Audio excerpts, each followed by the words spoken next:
impacts one's career choice and how it can also affect progression within your chosen career. And the food item that we will be sharing health benefits and recipes about is salmon. So that's right, you've heard that right, the salmon, the high protein and omega-3 packed salmon. Right. So prior to this, 2 weeks ago, we were talking about the cauliflower, the mighty cauliflower vegetable, and we discussed some health benefits on that, and we had a guest in as well. So bringing it back to today's show, self-esteem then. What is self-esteem? So self-esteem is the opinion that we have of ourselves.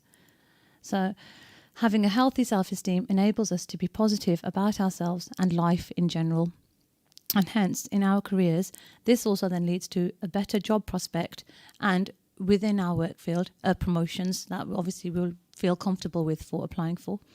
So when our self-esteem is low, we perceive ourselves and our life in a more negative and a more critical light. We also feel less able to take on challenges that life throws at us.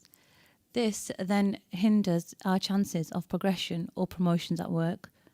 So a number of factors can cause low self-esteem. It often begins in childhood or through our teachers or friends or parents and siblings. It can also be triggered later on in life through stress and difficult life events such as a serious illness or the loss of someone, and it can have a negative effect on self-esteem. Also, though, it can be based on your personality. So if some people out there, or even some people I know of as well, are just more prone to negative thinking, while others, they'll themselves set impossibly high standards for themselves, as well as having knock-on effects in one's life and careers. If it's left to run its course, this can lead to anxiety and depression. So obviously having a low self-esteem is not beneficial. Zainab, assalamu alaikum. Assalamu alaikum everybody and welcome to Ramadan Radio. Yeah, that's some really good points you made, Fawzia. Mm-hmm. I just want to give you the definition that we've got on Google, and that is saying that self-esteem is an individual's subjective value of self-worth, like you mentioned. Self-esteem encompasses beliefs about oneself as well as emotional states such as triumph, despair, pride and shame. And you mentioned that, as individuals we have low self-esteem at times, and we kind of fluctuate. I feel as individuals. It doesn't matter whether we're going into a particular career or any type of thing that we want to pursue. We have positive and negative self-esteem. So if you're learning a new hobby, for example.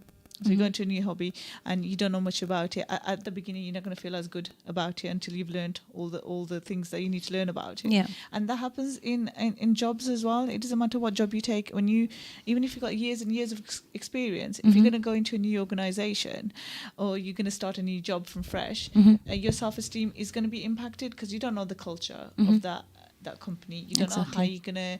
your team members, how they're going to perceive you, you don't know. And also we kind of take baggage a little bit because if you've got like a negative, like you said, some people are really positive and other people have negative thoughts about, we kind of beat ourselves up a little bit, don't we? Definitely. You always think you're not capable of something when in fact you might be, or you haven't tried it. Exactly. So somebody said that you're your own worst critic.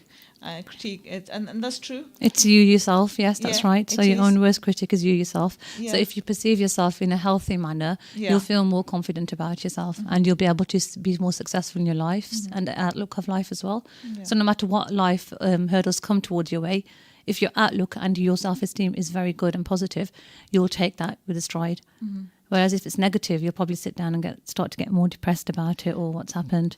Exactly. And, in terms of young people, because, they're getting into a new career or they're, pursuing college education or whatever they're doing, I think what we can do is, I know we looked at the negative parts of self-esteem, saying that it can be really low, but there's ways we can boost that and we can encourage youngsters. And I've come up with some tips, not myself as well, I've seen some online. I was looking at doing a bit of research, and I've been and it says how to boost self-esteem in teenagers and young adults. Okay. And there's quite a few pointers here which I thought they're really helpful, and the first one that was at the top of the list was use hopeful statements. treat yourself with kindness and encouragement. Okay. Yeah. So that is really important, That isn't it? that is very important to always be kind to yourself. Yeah. First and foremost. And yeah. when we make mistakes, we kind of find it really hard to forgive ourselves. And that could be, at a young age, if you're not forgiving yourself, you're going to carry that on throughout your You life. carry that burden. That's right. Yeah, and that's gonna impact your life choices. It's gonna impact your careers. It's gonna impact the things you want to do in life. Yeah, definitely. And the other one was say avoid should and must statements. Oh, I should have done this, or I must do this. And setting yourself really like raising the bar a little bit, and raising it way too high. So you're saying, what, I'm never gonna achieve that because it's not a realistic goal anyway. Yeah. No. Exactly. Yeah. So okay. And also it says focus on the positive. Consider what you learned and relabel upsetting thoughts, which I thought was really interesting, which I haven't come across that before. I know you always say, change your thoughts to positive, but, labeling things, because we label things in our head, don't we? We do, that's it. We section it and we put it into boxes and everything's in that bad box and right, that's it. It's gone there now. We've lost our confidence. And continue to encourage yourself, because you're going to have... good and bad days. You're going to have days when you're not happy with what you're doing, and there's like other elements which are in play when you're feeling low. For example, like you said earlier, the death of a relative, or something's gone bad at home, so you got issues at home, or you got issues at work, or something's happened that's upsetting you. So you can have days, good and bad days. So it's constantly kind of encouraging yourself, Totally. and being kind to yourself, and not overly expecting things to happen. Straight away, or being patient. Yeah, I definitely. And also though as well, it's important to always reflect on yourself in a positive manner as well. Yes, inshallah. Yeah. And Adin always helps us to do that when we pray. Yeah, exactly. Yeah, totally. So when you think of a negative effect of yourself or something negative that you do or you think you've said, always try and turn that into a positive and think, okay, I'm a thoughtful person because of whatever your reasons may be. Oh, okay, I'm a great cook, or I'm someone that other people trust because perhaps you've got that side of you where you are a trustworthy person, and having that trait is very important, and it's a good trait to have as well, and that does help increase your self-esteem as well. And if something's gone wrong, so be it. That's it. You can't change the past, but you got the future. You got you learn from it. So no mistake is a mistake in a way, because it's a learning experience as well. Especially when it comes to employment. If you've been in a job and you don't like it, and you've thought, this isn't for me, but that's not like time wasted. Those skills gained. That's right. Because So there's other ways that you could also increase your self-esteem is by building positive relationships. So if you find that certain people bring you down, try spending less time with them, and that helps you to build a positive relationship with yourself first and foremost, and it allows you to appreciate yourself as well and be around people who actually appreciate you as well, so that helps your self-esteem. I think that's really important for us, what you just said, because what it is, when we're around negativity, we're going to naturally become negative. That's right. And if we're around positive people, you're going to become positive.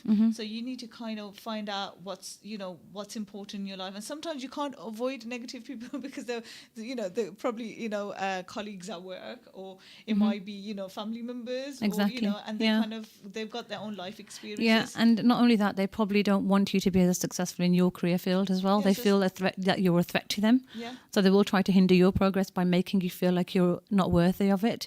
And having like positive affirmations for yourself, because somebody's negative, and say, I'm not going to take too hard as what they've said, and I'm, like you said, focusing on the positive again and That's again. right. Yeah. Even like writing out like positive notes to yourself. I remember when I was at uni many years ago, I found it hard to study at times, and then I would go around putting post-its around where I was studying, or in the kitchen, or in the lounge, putting like positive statements like motivation, success, steps to success, and so on, and and all these motivational quotes. So if that helps, or even watching motivational videos online, Or, Yeah, People definitely. go on YouTube a lot. So it does help. You're right, and the writing positive notes down. That's a big positive thing to do. Actually, that's a big yes. So if you are feeling like you have low self-esteem, I've come across it many times. Writing positive notes, sticking them around your room on post-its to yourself to remind yourself of what good qualities you do have. Exactly. Yeah, and also. It says here as well then that you should be kind to yourself, which we've discussed already. So don't be self-critical. Be positive and focus on the fact that you've got a lot of good traits within yourself, and that will help boost your career as well, chances, and you going into the right field in the first place. And sometimes you need to try a few careers before you know what you want. Mm-hmm. Because sometimes you go into something and think, you know what, this is what I want to do. But then when you get into it, you think, you know what, really, that's not me. Mm-hmm. And that's okay. You know, you can move on. You don't need to be rigid and stay in one career. And these days, anyway, career isn't a lifetime, is it? You No, can chop and change definitely. as many times as you want. Mm-hmm. And also, one other factor is that you need to stop worrying. So if you're a worrier and you've got a low self-esteem, worrying will make it much worse. So if